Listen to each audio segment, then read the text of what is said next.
Jesus Cristo, as 12 tribos da dispersão, saúde.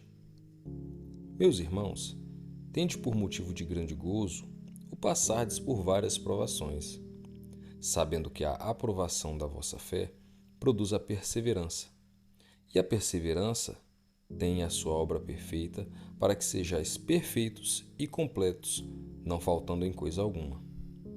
Ora, se algum de vós tem falta de sabedoria, peça-a a Deus, que a todos dá liberalmente e não censura, e ser-lhe-á dada. Peça-a, porém, com fé, não duvidando, pois aquele que duvida é semelhante à onda do mar, que é sublevada e agitada pelo vento. Não pense tal homem que receberá do Senhor coisa alguma, homem vacilante que é e inconstante em todos os seus caminhos. Mas o irmão de condição humilde glorie-se na sua exaltação. O rico no seu abatimento, porque ele passará como a flor da erva. Pois o sol se levanta em seu ardor e faz secar a erva. A sua flor cai, e a beleza do seu aspecto perece. Assim murchará também o rico em seus caminhos.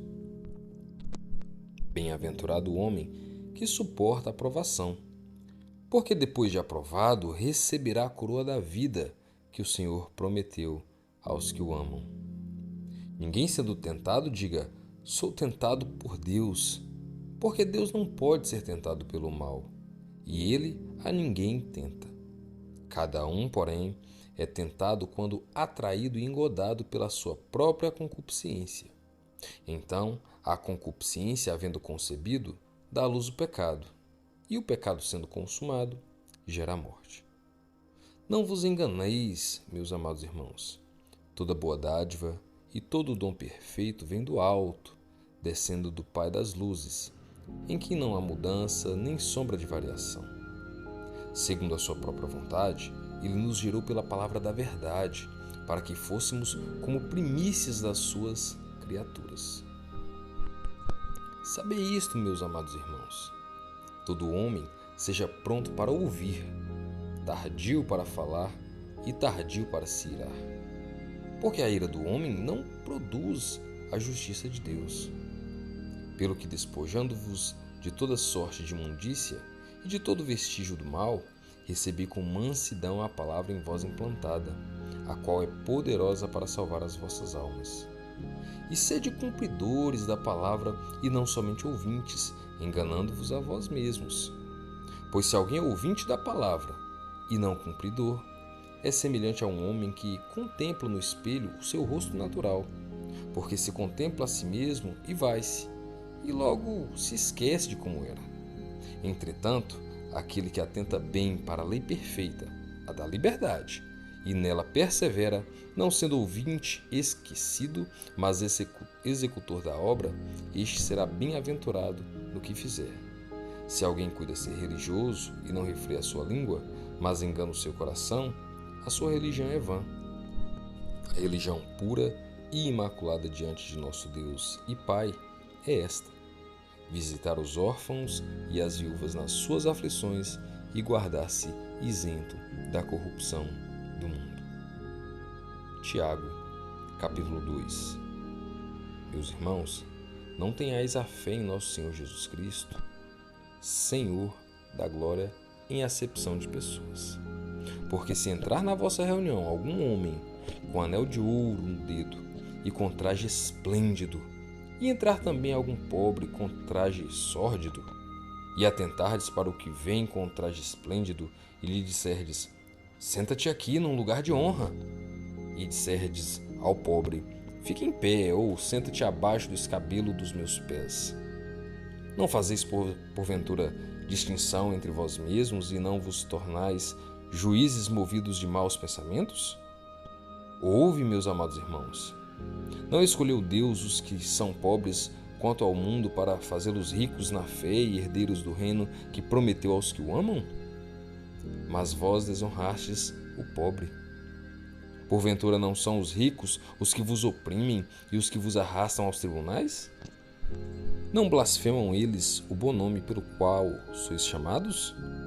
Todavia, se estáis cumprindo a lei real segundo a Escritura, amarás ao teu próximo como a ti mesmo, fazeis bem. Mas se fazeis acepção de pessoas, cometeis pecado, sendo por isso condenados pela lei como transgressores. Pois qualquer que guardar toda a lei, mas tropeçar em um só ponto, tem se tornado culpado de todos. Porque o mesmo que disse, não adulterarás, também disse, não matarás. Ora, se não cometes adultério, mas és homicida, te has tornado transgressor da lei. Falai de tal maneira e de tal maneira procedei, como havendo de ser julgado pela lei da liberdade. Porque o juízo será sem misericórdia para aquele que não usou de misericórdia. A misericórdia triunfa sobre o juízo. Que proveito há, meus irmãos, se alguém disser que tem fé e não tiver obras? Porventura a fé pode salvá-lo? Se um irmão ou irmã estiverem nus e tiverem falta de mantimento cotidiano, e algum de vós lhes disser, ide em paz, aquentai-vos e fartai-vos, e não lhes derdes as coisas necessárias para o corpo, que proveito há nisso? Assim também, a fé, se não tiver obras, é morta em si mesma. Mas dirá alguém, tu tens fé, e eu tenho obras. Mostra-me a tua fé sem obras, e eu te mostrarei a minha fé pelas minhas obras. Crês tu que Deus é um só? Fazes bem. Os demônios também creem e estremecem. Mas queres saber, ó homem vão, que a fé sem obras é estéril? Porventura não foi pelas obras que nosso pai Abraão foi justificado, quando ofereceu sobre o altar o seu filho Isaque? Vês que a fé operou com as suas obras, e que pelas obras a fé foi aperfeiçoada. E se cumpriu a escritura que diz, e creu Abraão a Deus, e isso lhe foi imputado como justiça, e foi chamado amigo de Deus. Vedes então que é pelas obras que o homem é justificado, e não somente pela fé. E de igual modo não foi a meretriz Raabe também justificada pelas obras quando acolheu os espias e os fez sair por outro caminho? Porque assim como o corpo sem o espírito está morto, assim também a fé sem obras é morta. Tiago, capítulo 3. Meus irmãos, não sejais mestres de vós mesmos, sabendo que receberemos um juízo mais severo. Pois todos tropeçamos em muitas coisas. Se alguém não tropeça em palavra, esse homem é perfeito e capaz de refrear também todo o corpo. Ora, se pomos freios na boca dos cavalos para que nos obedeçam, então conseguimos dirigir todo o seu corpo. Vede também os navios que, embora tão grandes e levados por impetuosos ventos, com um pequenino leme, se voltam para onde quer o impulso do timoneiro. Assim também, a língua é um pequeno membro e se gaba de grandes coisas. Vede quão grande bosque um pequeno fogo incendeia. A língua também é um fogo. Sim, a língua, qual mundo de iniquidade colocada entre os nossos membros.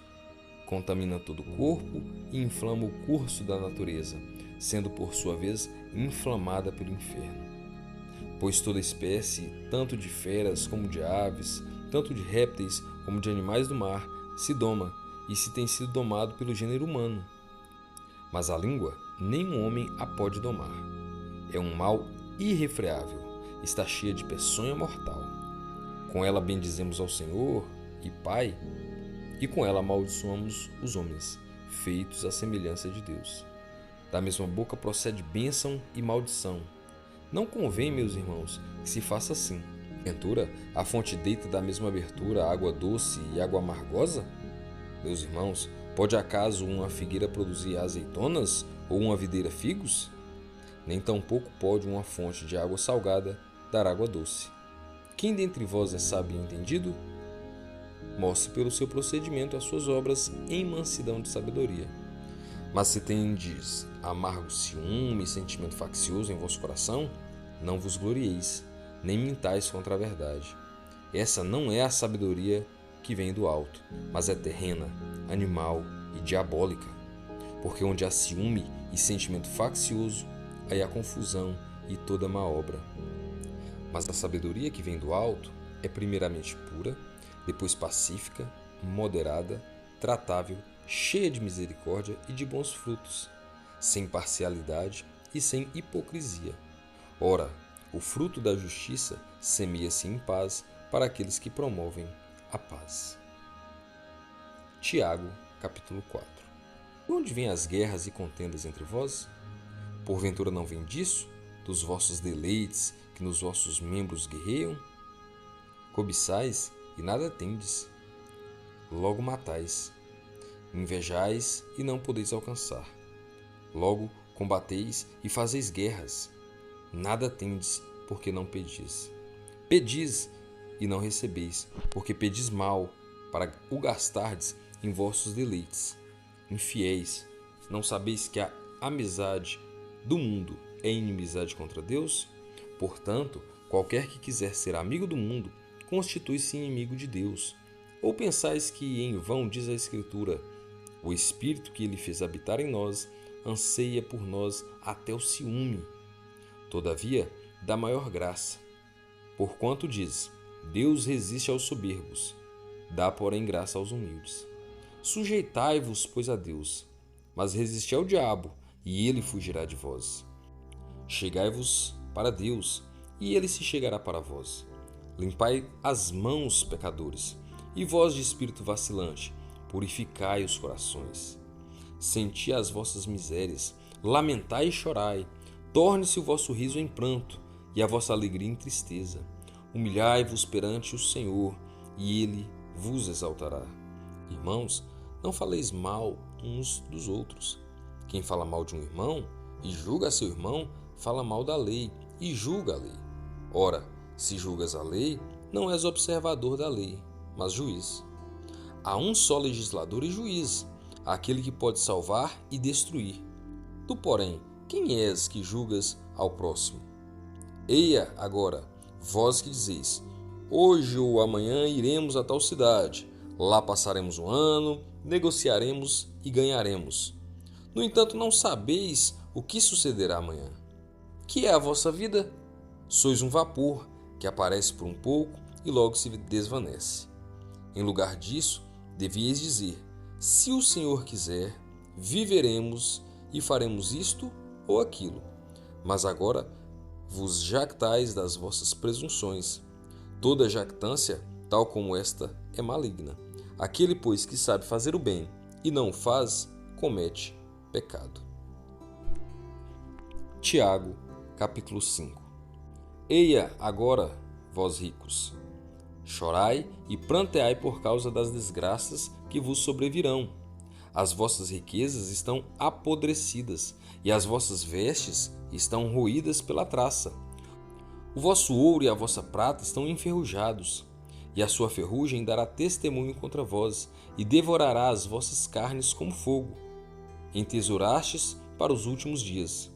Eis que o salário que fraudamente retivestes aos trabalhadores que ceifaram os vossos campos clama, e os clamores dos ceifeiros têm chegado aos ouvidos do Senhor dos Exércitos. Deliciosamente vivestes sobre a terra, e vos deleitastes, cevastes os vossos corações no dia da matança.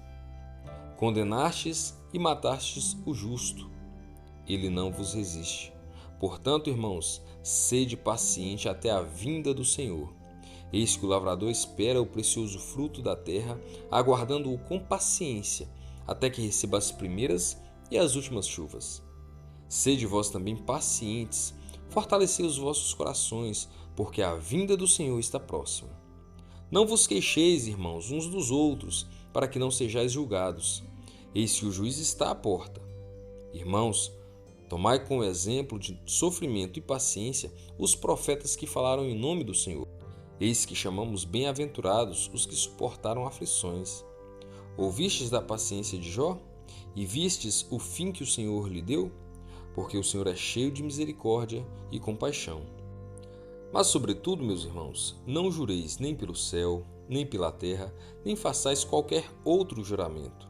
Seja, porém, o vosso sim, sim, e o vosso não, não, para não cairdes em condenação. Está aflito alguém entre vós? Ore. Está alguém contente? Cante louvores. Está doente algum de vós? Chame os anciãos da igreja, e estes orem sobre ele, ungindo-o com óleo em nome do Senhor. E a oração da fé salvará o doente, e o Senhor o levantará. E se houver cometido pecados, ser-lhe-ão perdoados. Confessai, portanto, os vossos pecados uns aos outros, e orai uns pelos outros para serdes curados. A súplica de um justo pode muito na sua atuação. Elias era homem sujeito às mesmas paixões que nós, e orou com fervor para que não chovesse, e por 3 anos e 6 meses não choveu sobre a terra. E orou outra vez, e o céu deu chuva, e a terra produziu seu fruto. Meus irmãos, se alguém dentre vós se desviar da verdade, e alguém o converter, sabei que aquele que fizer converter um pecador do erro do seu caminho, salvará da morte uma alma e cobrirá uma multidão de pecados.